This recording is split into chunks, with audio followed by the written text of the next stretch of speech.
আসসালামু আলাইকুম everyone, welcome to my channel life with Rubaisha. যারা আমার এই ভিডিওটি দেখছেন, আশা করি আপনারা সবাই খুব ভালো আছেন।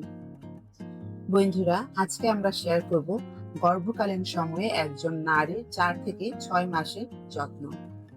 প্রথম 3 মাসে সেই বমি বমি ভাব, সারাক্ষণ ক্লান্তি আর মুড সুইং এর দিনগুলো অবশেষে পার হলো। অভিনন্দন, আপনি এখন গর্ভধারণের সবচেয়ে সুন্দর এবং স্বস্তিদায়ক সময় পার রেখেছেন, যাকে আমরা বলি সেকেন্ড ট্রাইমেস্টার। সাধারণত গর্ভধারণের 13 নম্বর সপ্তাহ থেকে 27 নম্বর সপ্তাহ পর্যন্ত সময়টাকে দ্বিতীয় ট্রাইমেস্টার বলা হয়। অনেকেই এই সময়টাকে বলেন গর্ভাবস্থার হানিমুন পিরিয়ড, কারণ এই সময়ে শরীরের শুরুর দিকের অস্বস্তিগুলো অনেকটাই কমে যায় এবং ভেতরে ছোট্ট সোনামণিটা খুব দ্রুত বড় হতে থাকে। কিন্তু জানেন কি, এই সময়েই বাচ্চার শরীরের প্রধান অঙ্গগুলো পূর্ণতা পায় এবং সে নড়াচড়া করতে শুরু করে। তাই এই 4, 5 এবং 6 নম্বর মাসটা আপনার এবং আপনার সন্তানের জন্য সবচেয়ে বেশি গুরুত্বপূর্ণ। এই সময়ে আপনার সামান্য একটা অসচেতনতা বড় কোনো বিপদ ডেকে আনতে পারে। আবার আপনার সঠিক যত্ন আপনার সন্তানকে দিতে পারে একটি সুস্থ ও সুন্দর জীবন।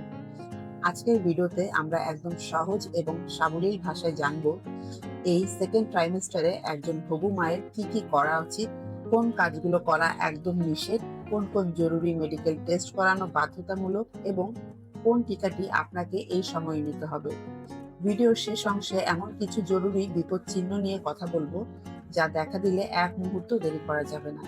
তাই আপনার ও আপনার অনাগত সন্তানের সুরক্ষার জন্য ভিডিওটি না টেনে শেষ পর্যন্ত দেখুন। সেকেন্ড ট্রাইমেস্টারে কি কি করা উচিত, চলুন প্রথমে বিস্তারিতভাবে জেনে নিই এই সময়ে আপনার ও গর্ভস্থ শিশুর সুস্থতার জন্য কোন কোন কাজগুলো অবশ্যই করবেন। এখন আপনার বাচ্চার হাড়, পেশি এবং মস্তিষ্কের কোষ খুব দ্রুত গঠিত হচ্ছে, তাই খাবারে ক্যালসিয়াম, প্রোটিন এবং আয়রনের পরিমাণ বাড়াতে হবে। প্রতিদিনের খাদ্য তালিকায় অন্তত 2টি ডিম, 1 গ্লাস দুধ, ছোট মাছ, ডাল, রঙিন শাকসবজি এবং মৌসুমী ফলমূল রাখুন। বিশেষ করে ভিটামিন সি যুক্ত ফল যেমন লেবু, আমড়া বা পেয়ারা খাবেন, কারণ ভিটামিন সি খাবার থেকে আয়রন শোষণ করতে শরীরকে সাহায্য করে। নিয়মিত ও সঠিক নিয়মে ঔষধ খাওয়া। প্রথম 3 মাস পার হওয়ার পর ডাক্তাররা সাধারণত আয়রন, ক্যালসিয়াম ট্যাবলেট সাজেস্ট করেন। এখানে একটি জরুরি বিষয় মনে রাখবেন, ক্যালসিয়াম এবং আয়রন ট্যাবলেট কখনো একসাথে খাবেন না, কারণ ক্যালসিয়াম শরীরে আয়রন শোষণে বাধা দেয়, তাই একটি সকালে খেলে অন্যটি রাতে খাবেন। পর্যাপ্ত পানি পান ও কোষ্ঠকাঠিন্য দূর করা। দ্বিতীয় ট্রাইমেস্টারে প্রজেস্টেরন হরমোনের প্রভাবে হজম প্রক্রিয়া ধীর হয়ে যায়, যার ফলে কোষ্ঠকাঠিন্য বা কনস্টিপেশনের সমস্যা খুব বেড়ে যায়। এটি এড়াতে দিনে অন্তত 3 থেকে 4 লিটার পানি পান করুন এবং খাদ্য তালিকায় প্রচুর ফাইবার বা আঁশযুক্ত খাবার যেমন ইসবগুলের ভুসি, লাল চালের ভাত এবং শাকসবজি রাখুন। বাঁ কাতে ঘুমানোর অভ্যাস করুন। এখন থেকে চিত হয়ে ঘুমানো একদম বন্ধ করুন, কারণ জরায়ু বড় হওয়ার কারণে চিত হয়ে শুলে পেটের পুরো ওজন শরীরের প্রধান রক্তবাহী নালীর ওপর পড়ে। এতে বাচ্চার শরীরে রক্ত ও অক্সিজেনের সরবরাহ কমে যেতে পারে।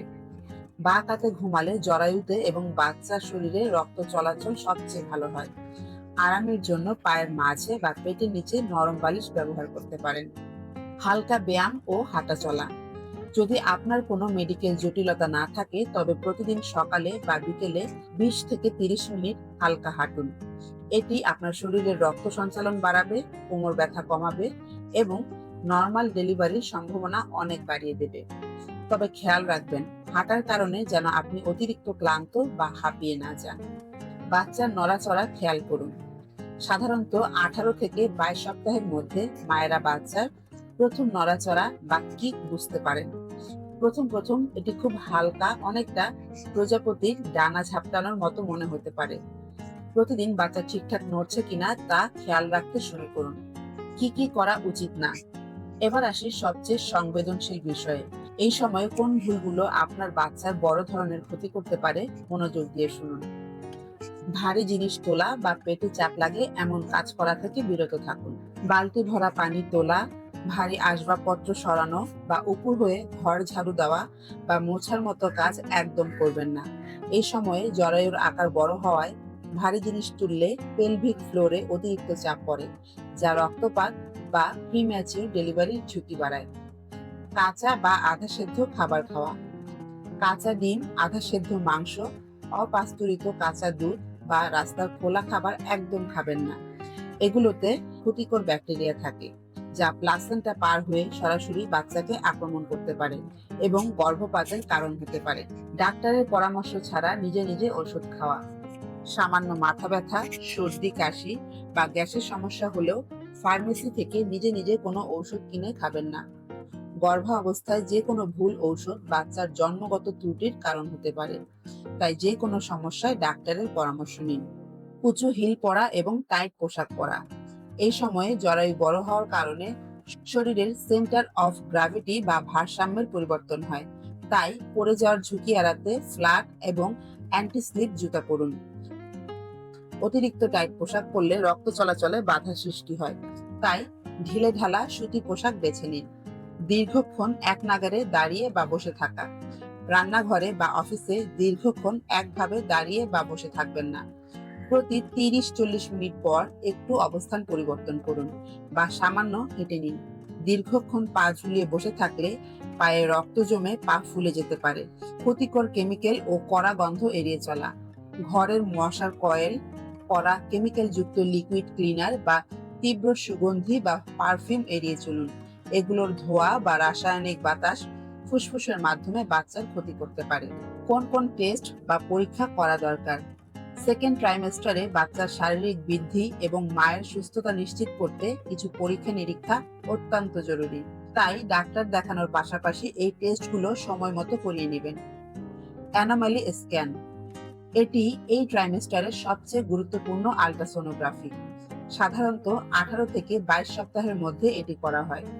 এই স্ক্যানের মাধ্যমে নিখুঁতভাবে দেখা হয় বাচ্চার জন্মগত কোনো শারীরিক ত্রুটি আছে কিনা, বাচ্চার হার্ট, ব্রেন, হাত, পা ঠিকঠাক গঠিত হয়েছে কিনা এবং গর্ভফুলের অবস্থান ঠিক জায়গায় আছে কিনা।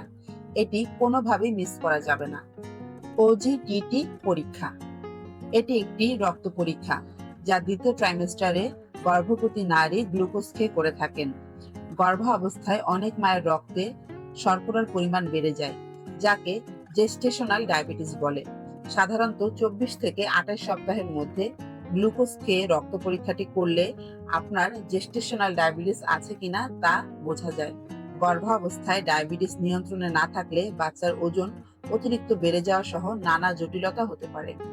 হিমোগ্লোবিন এবং ইউরিন টেস্ট, আপনার শরীরে রক্ত স্বল্পতা বা অ্যানিমিয়া আছে কিনা এবং প্রস্রাবের কোনো ইনফেকশন আছে কিনা তা জানার জন্য এই পরীক্ষাগুলো করতে হতে পারে, কারণ প্রস্রাবের ইনফেকশন থেকে অনেক সময় সময়ের আগেই প্রস্রাব বেদনা উঠে যেতে পারে। কোন টিকা নেওয়া দরকার?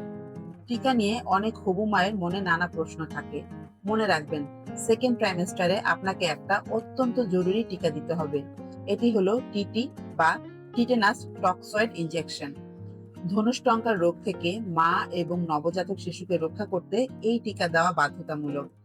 যদি আপনার বিয়ের আগে বা গর্ভাবস্থায় আগে টিটি টিকার ডোজ সম্পূর্ণ করা না থাকে, তবে ডাক্তারের পরামর্শ অনুযায়ী সাধারণত 5ম বা 6ষ্ঠ সপ্তাহে প্রথম ডোজ এবং এর ঠিক 1 মাস পর দ্বিতীয় ডোজ দিতে হয়। এটি আপনার কাছের যে কোনো সরকারি টিকাদান কেন্দ্র বা হাসপাতালে গেলে সহজেই পেয়ে যাবেন। জরুরি বিপদ চিহ্ন, ভিডিওর শেষ অংশে এসে আপনাদেরকে কিছু জরুরি বিপদ চিহ্নের কথা বলতে চাই। যদি যোনিপথে সামান্যতম রক্তপাত বা রক্তের দাগ দেখা যায়, যদি তলপেটে বা জরায়ুতে তীব্র বা অনবরত ব্যথা থাকে, যদি বাচ্চার নড়াচড়া হঠাৎ করে অনেক কমে যায় বা একদম বন্ধ মনে হয়, যদি প্রচন্ড মাথা ব্যথা হয়, চোখের সামনে ঝাপসা দেখেন এবং হাত মুখ হঠাৎ অতিরিক্ত ফুলে যায়, এটি উচ্চ রক্তচাপের লক্ষণ হতে পারে, যা মা ও বাচ্চা উভয়ের জন্য ঝুঁকিপূর্ণ। যদি তীব্র জ্বর আসে বা প্রস্রাবে প্রচন্ড জ্বালাপোড়া ও ব্যথা হয়। দ্বিতীয় ট্রাইমেস্টারে এই বিপদ চিহ্নগুলোর মধ্যে একটিও যদি দেখা দেয়, তাহলে ঘরের টোটকা বা পরদিন সকালের জন্য অপেক্ষা না করে তৎক্ষণাৎ হাসপাতালে বা ডাক্তারের কাছে যাবেন। গর্ভকাল প্রতিটি নারীর জীবনে একটি সুন্দর কিন্তু অত্যন্ত সংবেদনশীল জার্নি। আপনার একটু সচেতনতা, সঠিক খাদ্য অভ্যাস আর নিয়মতান্ত্রিক জীবনই পারে আপনাকে একটি সুস্থ ও হাসিখুশি সন্তান উপহার দিতে। আশা করি আজকের ভিডিওর তথ্যগুলো আপনাদের উপকারে আসবে। ভিডিওটি কেমন লাগলো কমেন্ট করে জানাতে ভুলবেন না। এতে করে আমি আরো উৎসাহ পাবো আপনাদের সাথে আরো নতুন নতুন ভিডিও শেয়ার করার। আর আপনার পরিচিত কোনো হবু মা থাকলে তার সাথে ভিডিওটি অবশ্যই শেয়ার করুন, কারণ আপনার একটি শেয়ার হয়তো আরেকটি নতুন প্রাণের সুরক্ষায় সাহায্য করবে। দেখা হবে পরের ভিডিওতে। সেই পর্যন্ত সবাই ভালো থাকুন, সুস্থ থাকুন। আল্লাহ হাফেজ।